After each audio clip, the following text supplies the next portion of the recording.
This meeting is being recorded. Good evening and welcome. I'm Dorothy, Planner Professor at the University of North Texas and a longtime SPJ member, and I'm delighted to be moderating tonight's panel, which focuses on election tips. And we know we have an SPJ election coming up. I am very, very happy to see that we have a very distinguished panel. Alex Tarquino, who's a former SPJ president and freelance journalist who has worked all over the world for all intents and purposes, and she's been a contributor for the New York Times for more than 20 years. And our second panelist tonight is Chris Vaccaro, who's the current regional coordinator for Region 1. And Chris's day job, if you will, he's the vice president for digital for Altice. And again, lots of experience. He's also a Hofstra alum. So we got New York in the house in a big way, huh? And also, our third panelist tonight is Israel Alderas, who's a current SPJ board member. He's also on the East Coast, as he is an attorney. He's also an assistant professor of journalism at Elon University. So those are our panelists tonight. So let's go ahead and get started and jump right in.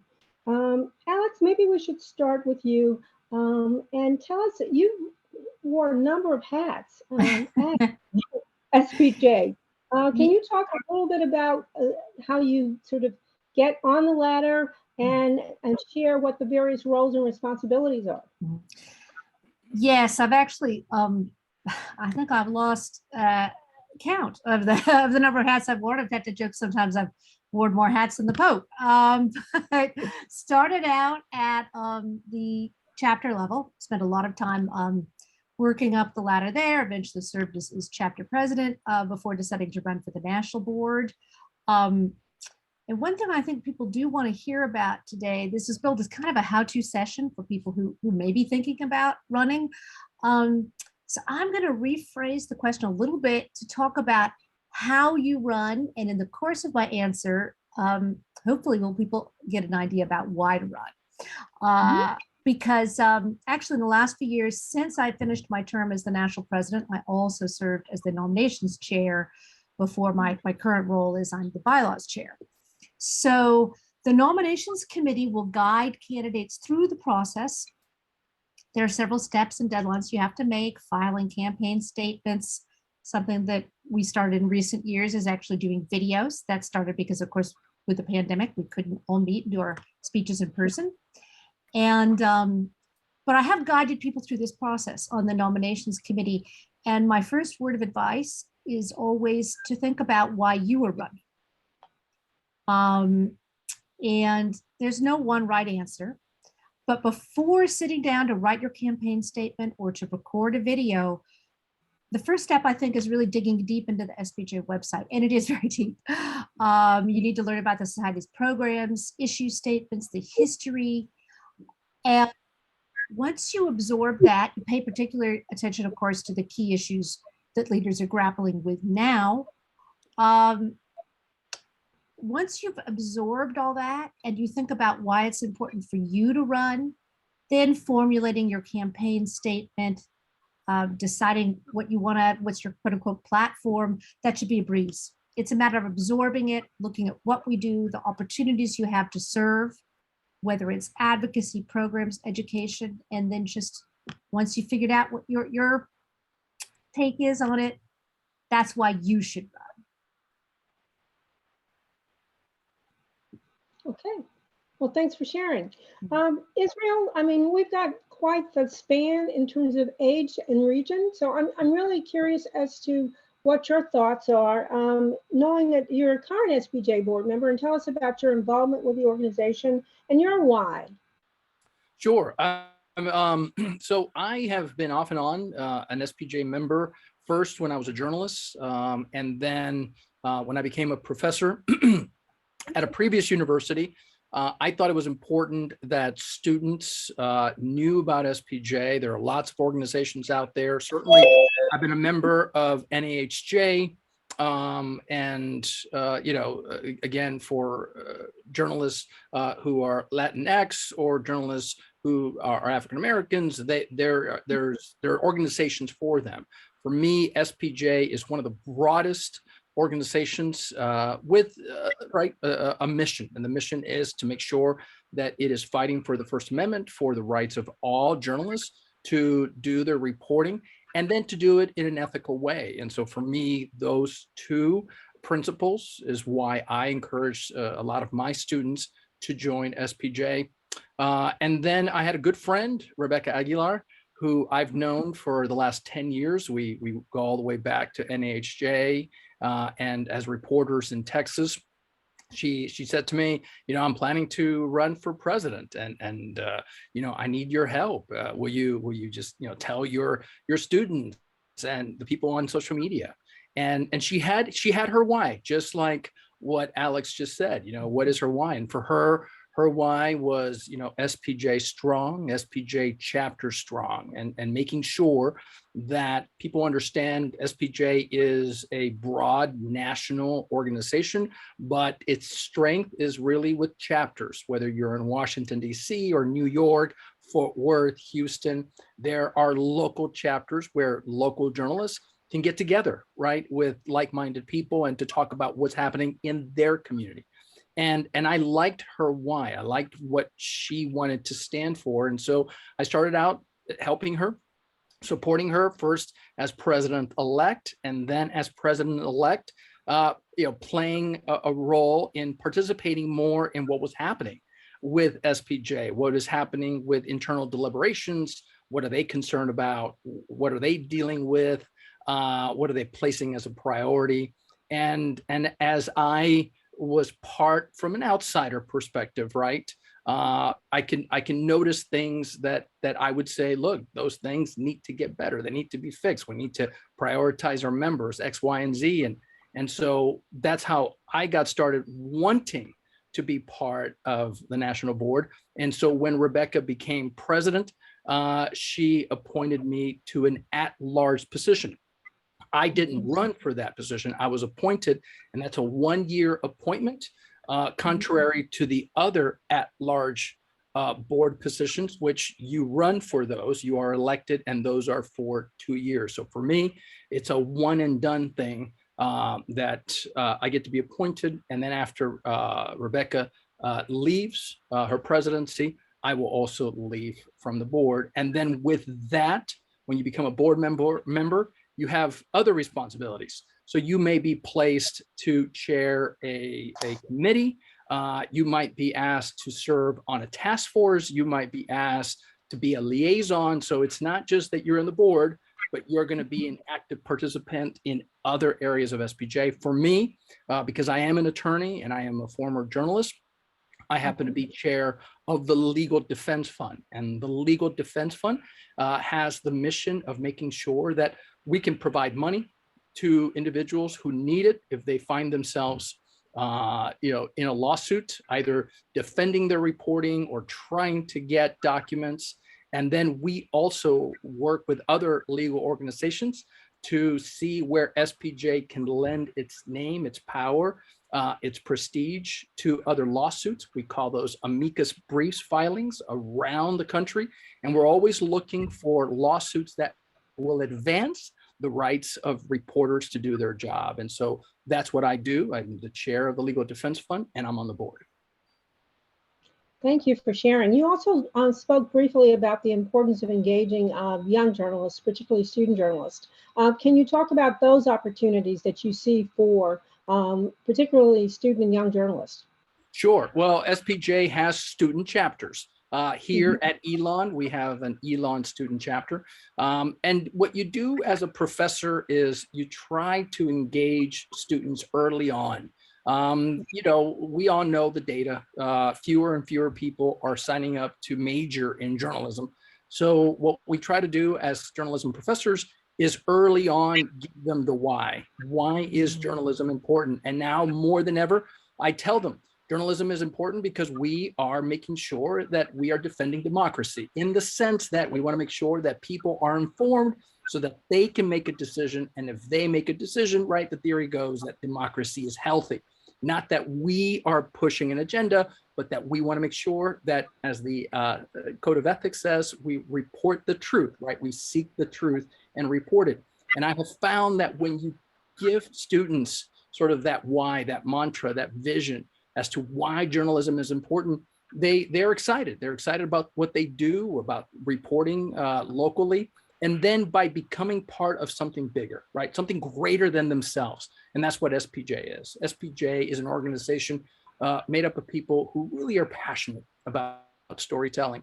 And so you get them to sign up as SPJ student members.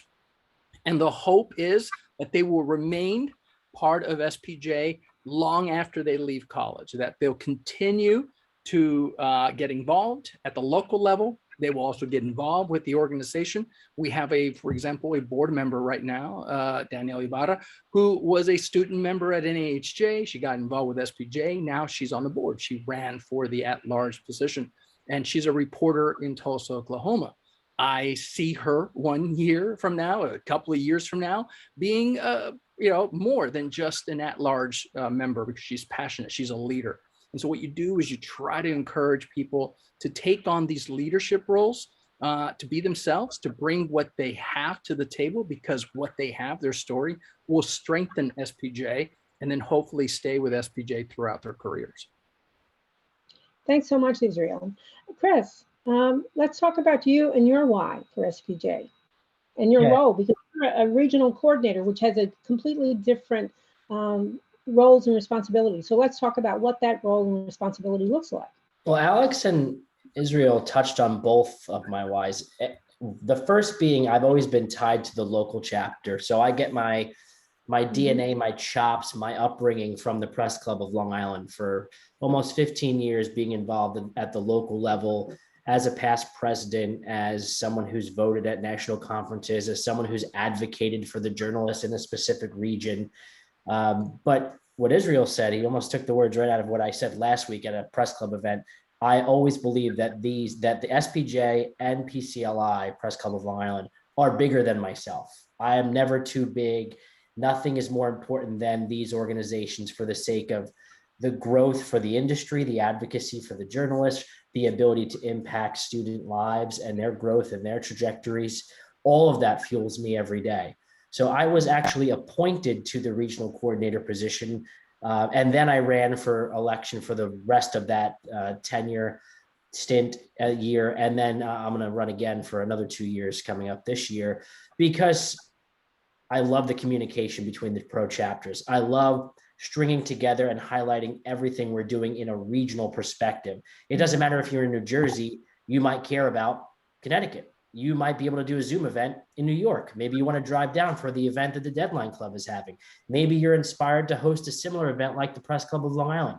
And I've taken all of those chapter leaders' emails, events, inspirational moments. I share them almost every day with each other. I have a listserv of all the pro and student chapter leaders. And I say, hey guys, attend this, check this out. Here's a deadline for that. Did you see this? It really just comes down to communication, which is obviously one of the key tenets of leadership. But for me, how great is it to communicate about cool things happening in journalism? It doesn't get any better than being a cheerleader, having a megaphone going, check out what they're doing. Let's do more of it. And, we've also been able to launch some chapters. We've been able to resurrect some college chapters. We brought back Stony Brook's chapter from the dead. We launched Baruch's chapter from scratch. We're very close to doing something, hopefully at Villanova. And there's another half a dozen schools in the Northeast where we've said, hey schools, hey, School of Communications or Journalism. This is a pretty simple process now to launch a chapter. Get 3 students, get an advisor. We have a template for your potential constitution and bylaws. Follow it. I'll help guide you along and hold your hand through the process. I'll come to your campus. We'll line up speakers and we'll set you off. And so that's been a really rewarding process too. I'm also the advisor at Hofstra, where I teach, where I run the graduate journalism program, and where I went. So there's another full massive connection of SPJ for me. So I have this local chapter. I'm obviously very involved in the Press Club still. Regional connection to SPJ Region 1 Northeast. Educational chapter with Hofstra. All elements of it, I'm sort of juggling at different times. And it's a lot of fun. There's nothing here that's work for me, because it's only done out of love and respect for the journalists and the journalism being done.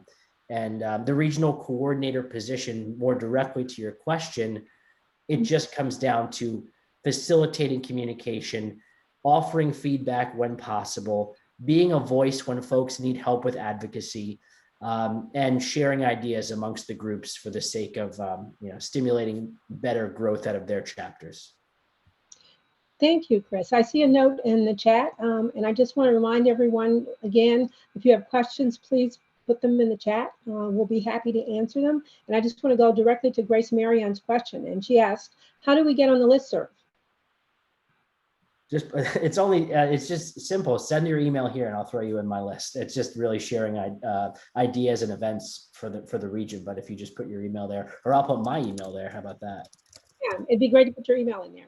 And also, just as a reminder, if you want more information on how to run for open SPJ positions, please go to SPJ Election Central, and that web address is actually in the chat. So let's move on to the, thank you for that wonderful response. Let's talk about, I mean, you're all very, very busy people, and you have lots going on. I want to get back to the key issues because that came up as one of the topics. But before we go to key issues, how do you balance? These are all volunteer assignments, and you're very busy people. Chris, it looks like you got 3 or 4 jobs. And Israel, likewise. And Alex, I know being a freelance journalist, I mean, you're constantly on deadline. So how do you balance? Well, like any good multitasker, it's just a matter of compartmentalizing my day. When can I fit it in? Where do I see it making sense with my calendar? I also have 3 little kids, 7, 5, and 2. And so even a moment like this, I tell my wife, I got to make this happen. And I make sure that I don't overload too much SPJ in one day versus too much Hofstra in one day versus too much of my regular gig. And if you look at some of my stuff, I do a ton of other nonprofit work too in different areas. So I just try to make sure that I have a lot of balance. And, I think of things like specific project work, we're gearing up towards a SPJ High School Summer Journalism Institute in the Northeast. So I'm budgeting a lot of percentage of my time for SPJ with that. And it's not like there's too many, I don't have to take too many Region 1 calls, for instance, but in certain points of the year, it gets a little, hot, like around elections, like around the conference, and I make sure that some of my other things dial back down. So I just prioritize like any other leader trying to get things done. Thank you. Israel, what are tips in terms of how you get it all done and juggle and balance?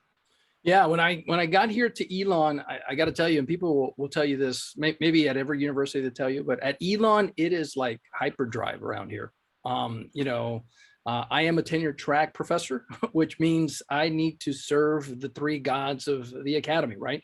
Research, teaching, and professional responsibility. SPJ falls to the professional responsibility. What am I doing to the profession? But here at Elon, teaching is taken very seriously, right? It's not a 60-20-20. At Elon, it's an 80-40-60. And so, one of the things that when I came here, the assistant provost gave me, he gave me this little book. And in this little book are all the things that I've got to do. And really it comes down to, again, making sure that you keep everything compartmentalized, that you make sure that not one thing is a priority. I'm not as busy as Chris. I only have 1 kid, not 3.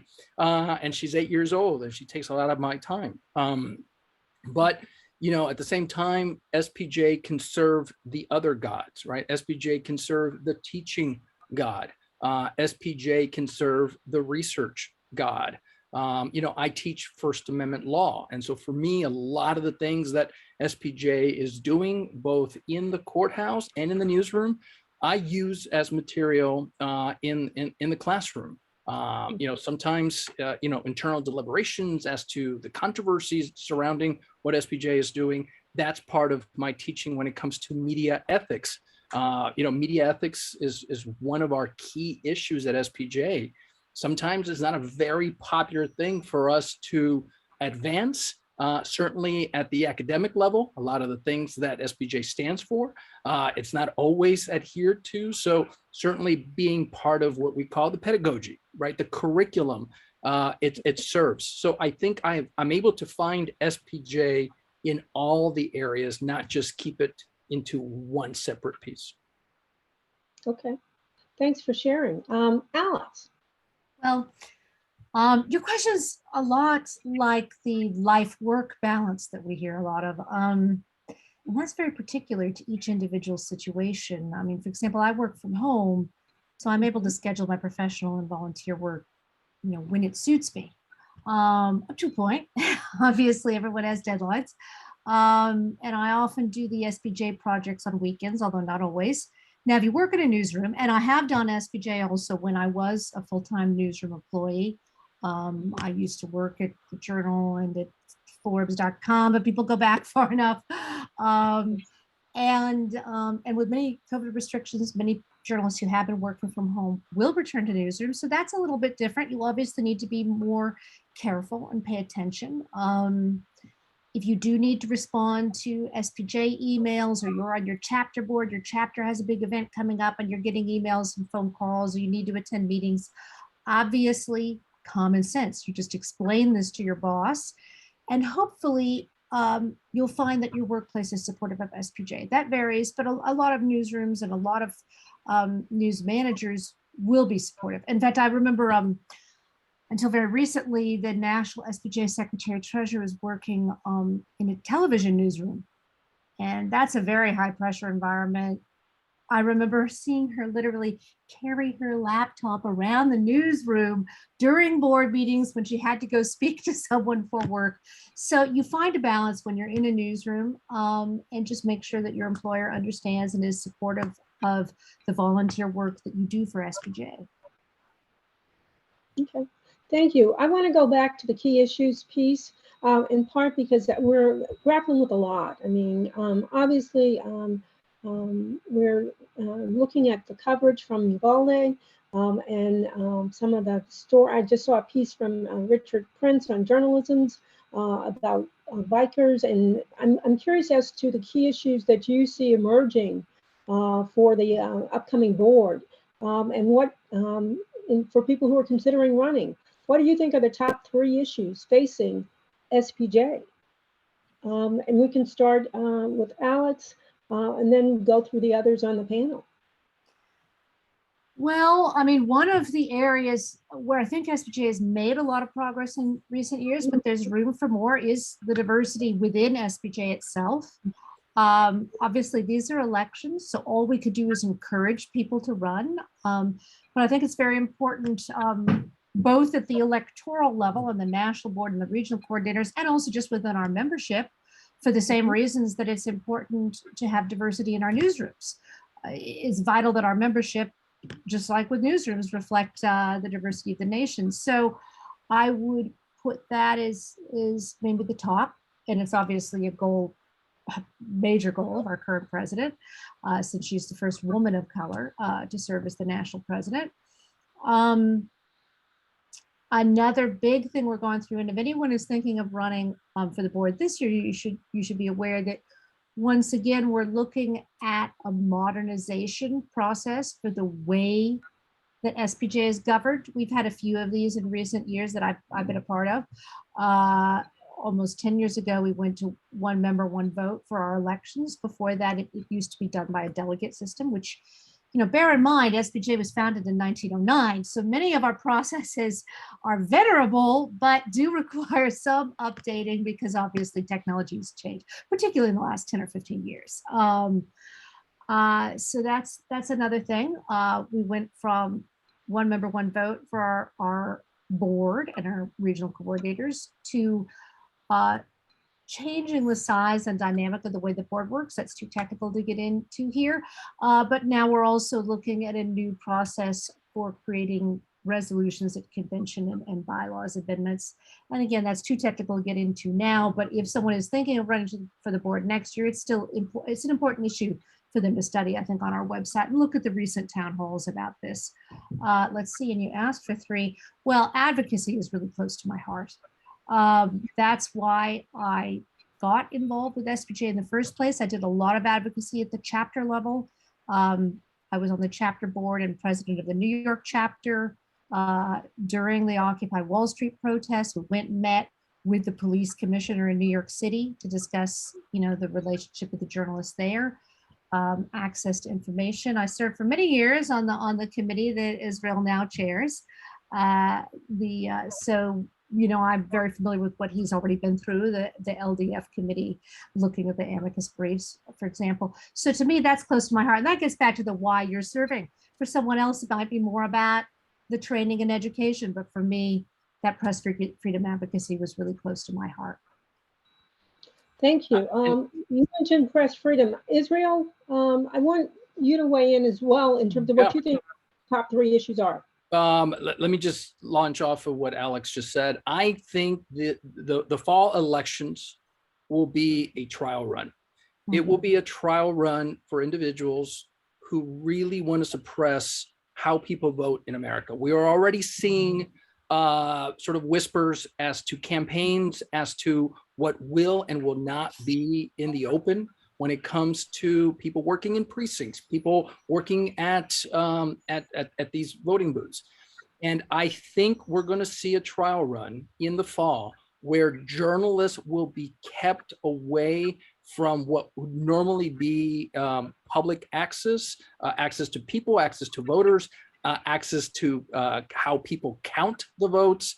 I think this will be the year where there will be this trial run to see what can and can we not get away with. And I've been talking to people, people who are involved in the legal side of things, to say, is there a way with SPJ, it could lead forward, it could lead from behind, it doesn't matter. But is there a way so that the 2 or 3 days before the election, we have a hotline so that when journalists do not have access to public places, and they have to, because again, the integrity of the vote is important, and how journalists hold, again, both Republicans and Democrats accountable. We need to have a hotline so that if we need to file injunctions against individuals who are keeping reporters away from public access, we need to be able to immediately file injunctions in local courts. We need to have this across 50 states. And for us, this fall election would also be a trial run. Why do I say that? Because the real problem is going to be in 2024. Like you've never seen, like no reporter has ever faced the type of antagonism that we have seen. We've seen a little bit of this at Uvalde, in the Uvalde shooting. We've seen how police are partnering up with bikers and individuals who are bullying reporters from covering their story. Now, there are issues of ethics involved in what's happening in Uvalde. There's several people who have written op-ed pieces about how reporters have behaved. Nonetheless, reporters still have a story to do. And the fact that the police are now using a third party to keep reporters away from reporting the story, that concerns me deeply, because I believe that in the next 2 or 3 years, reporters are going to be attacked like never before. And I think SPJ needs to lead a national effort to say, if you mess with one of us, you mess with all of us. And we will use the full force of the law to protect all the journalists. That's one.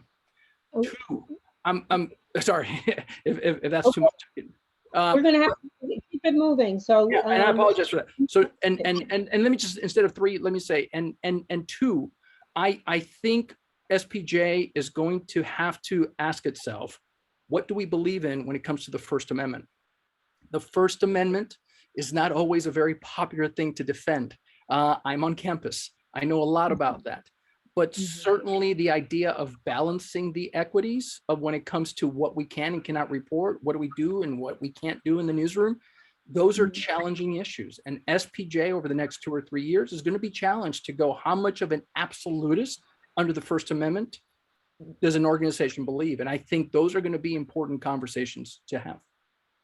Thank you so much for sharing. Chris, Dorothy, I know we want to move along, but I just want to say something quick in response to Israel. And this is maybe where my head is with SPJ, but it quickly became obvious he was talking about the midterm elections for Congress. But because of the context of this, I immediately thought we were talking about the importance of the board elections, because you said the elections in the fall.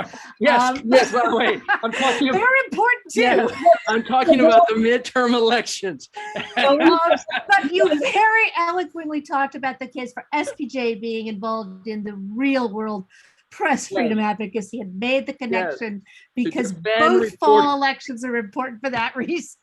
Yes, yes. Okay. Thank you, Alex, for making sure that what I'm passionate about is the midterm elections, Democrats and Republicans out there, in the midterms. That's what I'm talking about. Yeah. Reporters covering the importance of democracy and voting. Yeah. That's what Okay, Chris, do you want to weigh in before I go to Adam Sanad's question with regard to the biggest joy and biggest challenge that you faced in running or serving in SPJ? Chris? Yeah, well, I'm laughing because as you guys are talking, I have two sets of notes on my screen. I have SPJ election issues and national and American election issues. So I was ready to answer either of them if you came to.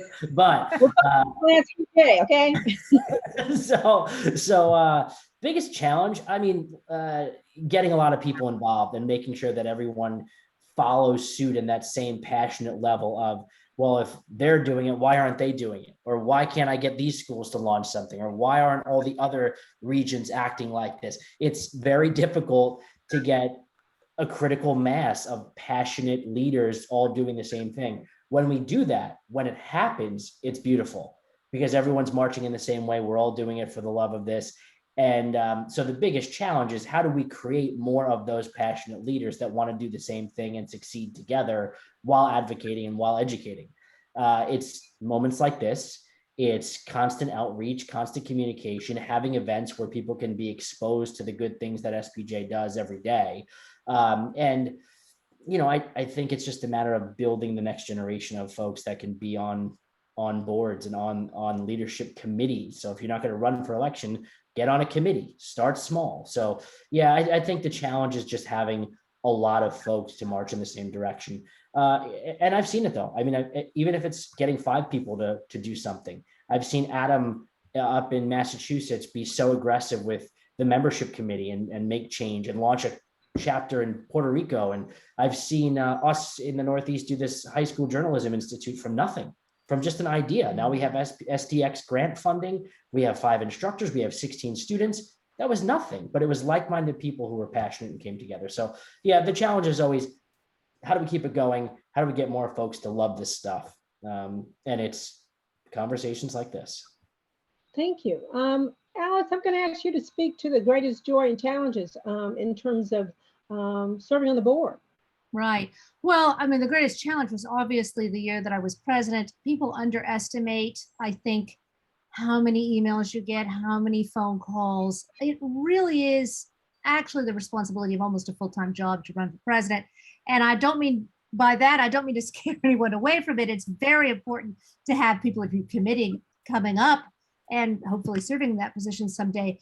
But you will get many emails each day, and people will complain that you don't get back to them right away, even though of course you're a volunteer, because they just don't understand the volume of what you have to respond to in that role.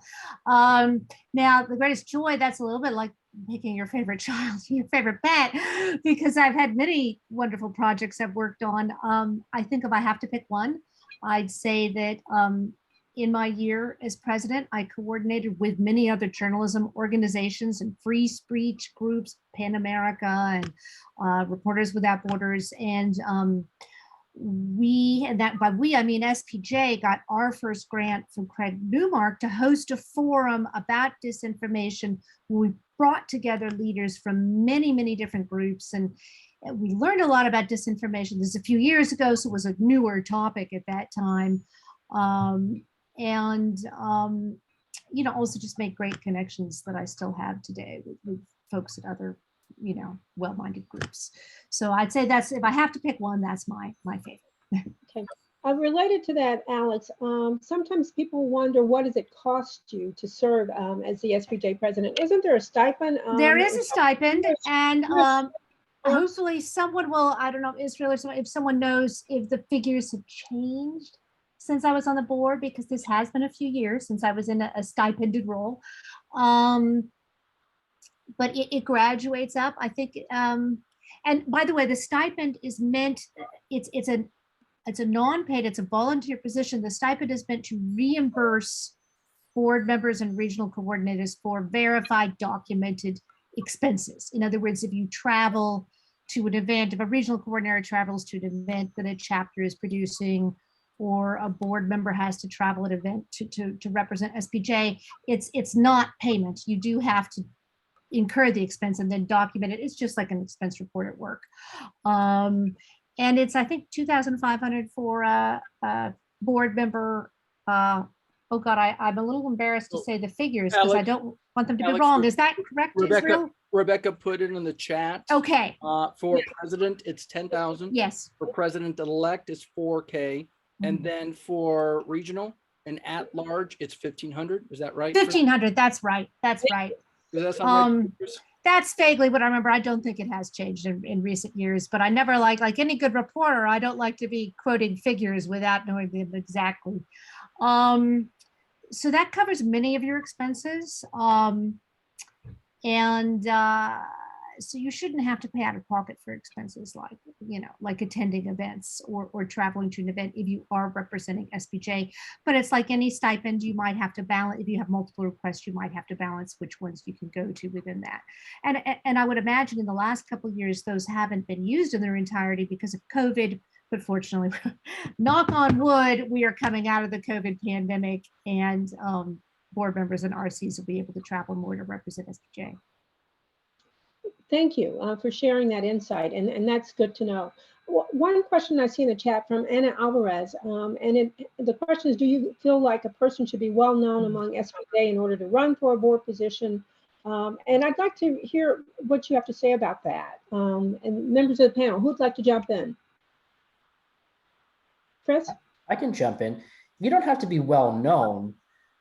You could run having never done anything before, but it's nice to understand the landscape. It's nice to figure out how to be involved with a local pro chapter and work your way up from local to regional to national in a way that if you have more understanding of how this whole thing works and where you fit in it and how you can get things stronger with your own tactics, that's not something you can experience overnight. And that's not something you can even experience in a first term or tenure in a position. It's taken me 15 years to feel unbelievably comfortable and understanding the people, the process, and the product that we have. And in fact, you get more comfortable, you get more passionate over time.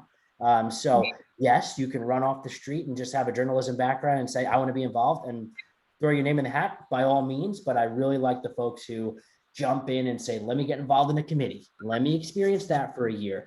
Let me have my voice in a panel that I can lend on a local level. And that way people get to know you, that increases your credibility, and hopefully people are getting something out of what you have to say and do as well.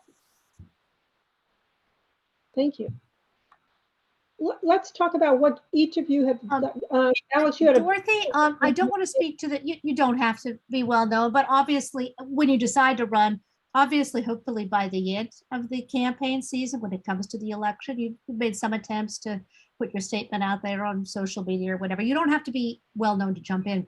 But my other hat, which is currently I'm the bylaws chair, I do want to say for all of the positions other than the VP, there is nothing in the bylaws. All you need to be to run for RC at large, or even the secretary treasurer of the national board, is an SPJ member in good standing, meaning you've paid your dues. However, there are requirements to run for VP. And if you think about it, this is a 2-year position that automatically steps up to the president after the first year. So in reality, you're really running to be the national president in a year's time. And so you would actually want that person to have some leadership roles before running to represent the entire national organization. So there are requirements in the bylaws, and people do get confused. So in case people are thinking of running for this position now or in the future, let me explain them.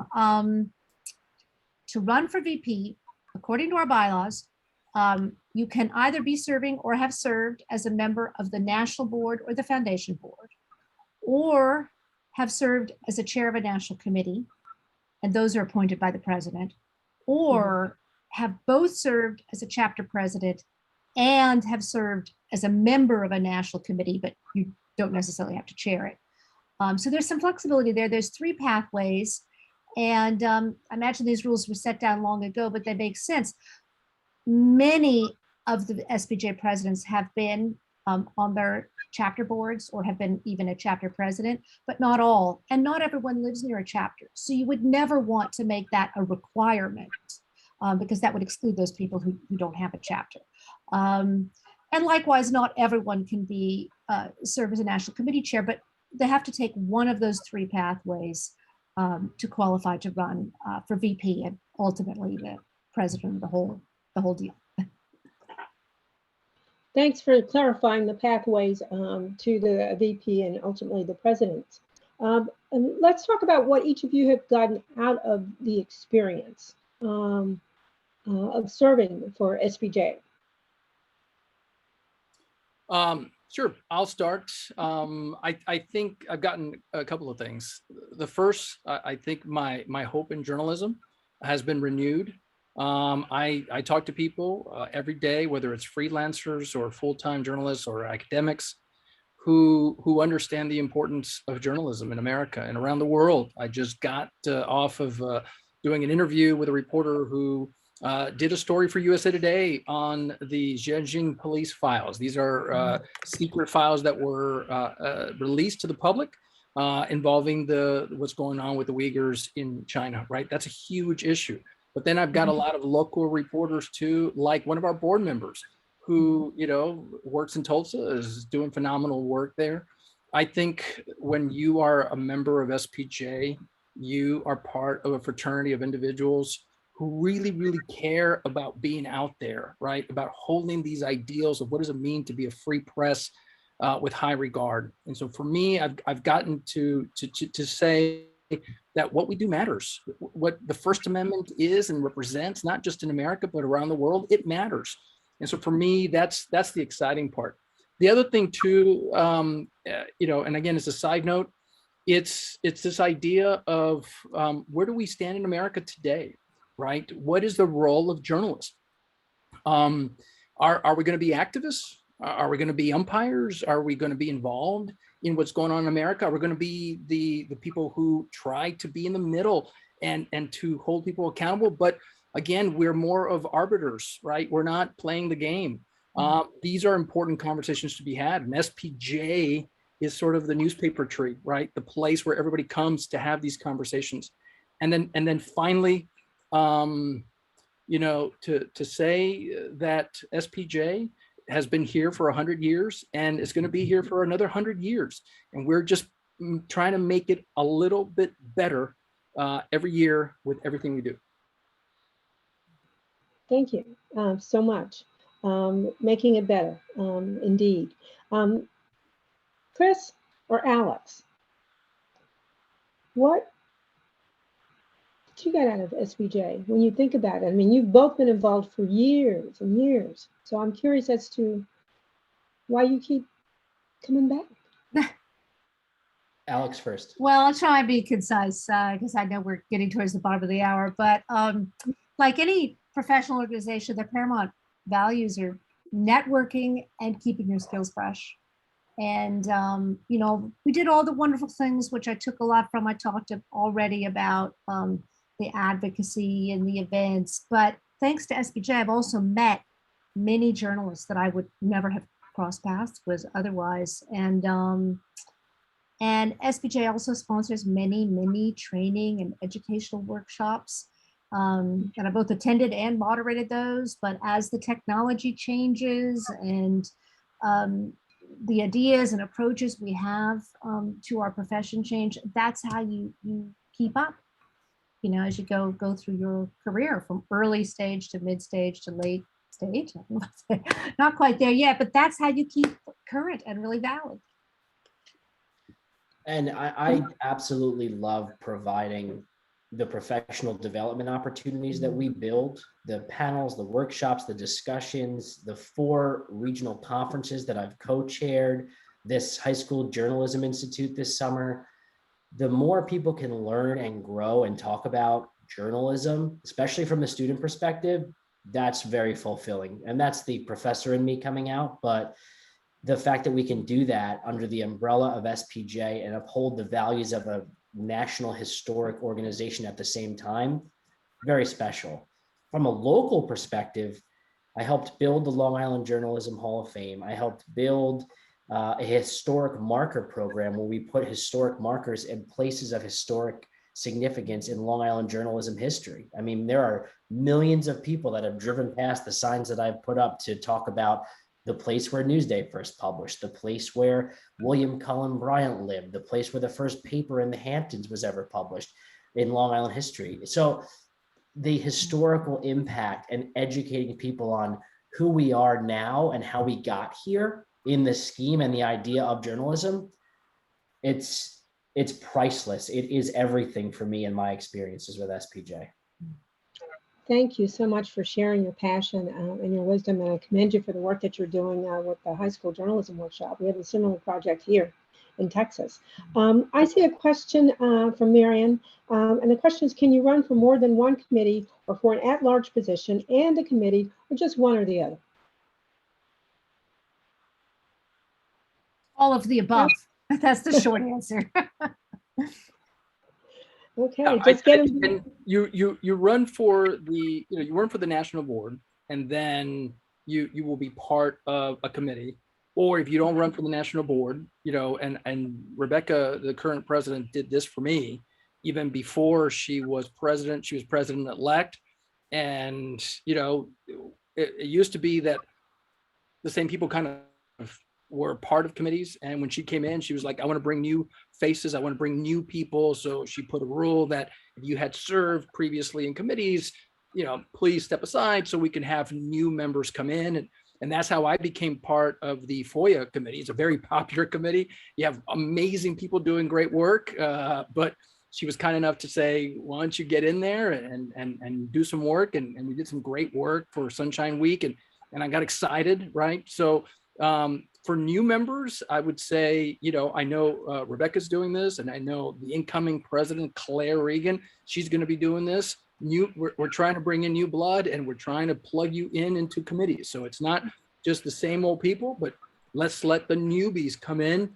And so that way they can volunteer at the committee level, and then they can get excited, and then they can run for the at-large position, or, treasurer, these kinds of regional coordinator, these kinds of positions. Thank you for sharing. And I see the president has a note that says committee chairs are chosen by the president, and then those chairs decide who is on a committee once you let us know how you want to serve. One of the things that has come up in the conversation, and I'm glad to see that we have such a diverse panel today, there was a concern that when you looked at SPJ and the leadership, obviously a huge legacy dating back to 1909.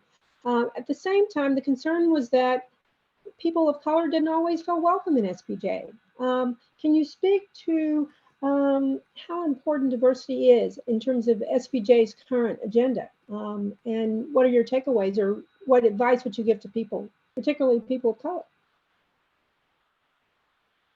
Alex, you've been here for a while. Why don't you tackle that one? I did actually mention this earlier. I think I included that as one of my 3 top goals. That was my first goal. So I could try and add on to that, although I think I kind of did, which is that it's important to tackle diversity on the board and the RC. Obviously, those are elected positions, with election contests that happen online if you're new to SPJ. There's also other roles, though, that people can fill. Some of them are appointed positions on the committees. We have a diversity and inclusion committee. Our current president was chaired that committee previously. So that's another way to get involved there. And then also just working on creating new chapters and new opportunities at the local level and bringing in new members that way. Those are all ways that I think we can improve diversity within the society. Yeah, and right now, as Alex mentioned earlier, we have quite a diverse board. 5 Latinx, Mexican American I am. We have members of the LGBTQ plus, African American. So we have a wide array, again, because we're trying to encourage more people to come in. Certainly, again, you have affiliation groups where people sometimes gravitate to. We've tried to say you can do both, right? You can be a member of NAHJ and a member of SPJ. Rebecca Aguilar, she served on the national board of NAHJ, and that she's been making that conversation quite loud, and she has so many connections on all kinds of associations, NAJA, NABJ, NAHJ. So I think it's trying to say it's not either or, right? We're all working together. We're all trying to defend what we are doing online, on TV, on air, on print, and we can all work together, right? And we can be there for each other. Many times, for example, when something has happened at NAHJ, SPJ has jumped on and say, we defend what's going on. And we defend what the chapters are doing, whether it's Chris or Ashanti. Certainly, for example, I remember when CNN Plus launched earlier this year, before it then bankrupt earlier this year, there was a picture of CNN Plus and all the people who were responsible for the programming of CNN Plus, and it was posted on Twitter. And there was not one person, not a diverse person in the group. And then, of course, all the on-air talent that was going to be on CNN Plus, not one Latino, not one Latina. Listen, if you need a Latino who's good on TV, háblame, call me. I'll go away from retirement. But NHJ was quite vocal in saying, ¿Qué pasa? What's going on? Ya basta, right? And SPJ and Rebecca were like, hey, what do you need from us? We can help you. We can use our platform to also make noise. So that was a good instance where we supported another organization. And I think the more we do this, we find out that, we're not rivals. We're actually family, or familia, as I like to say. Thank you. That speaks to the value and the importance of collaboration. And I know that NABJ and NAHJ are having a joint conference this year. And also SPJ is collaborating also. And the dates for that conference are October 27th through the 30th, or maybe it's October 26th pre-conference, and it wraps up on that Saturday night on October 29th. So I just wanted to make a pitch for that as well. We have just a few minutes left, so I wanted to make sure that if in the event, we have about 8 minutes left. So if in the event that there are any questions in the audience, please feel free to put them in the chat. This has certainly been a very, very lively discussion. I want to now give each of the panelists 2 to 3 minutes, probably 2 minutes more than 3, to share any closing thoughts or comments with regards to SPJ and the upcoming elections, or things that are just on your mind that you didn't have a chance to say earlier. I would, in closing, just be happy to chat with anybody who would love to learn more about what we're doing as regional coordinators. If anybody's interested in being involved with elections or just getting involved in general with SPJ, I'm always open to mentoring. I think we need more mentoring. As you know, I love the back and forth between Rebecca and Alex in the chat. It's a friendly, let's push people in the right direction. Well, let's keep that going, beyond people that are leaders now, and how do we mentor other people? So my email was already in the chat. No, I posted my email in there. I did, I swear. I'll put it in there again.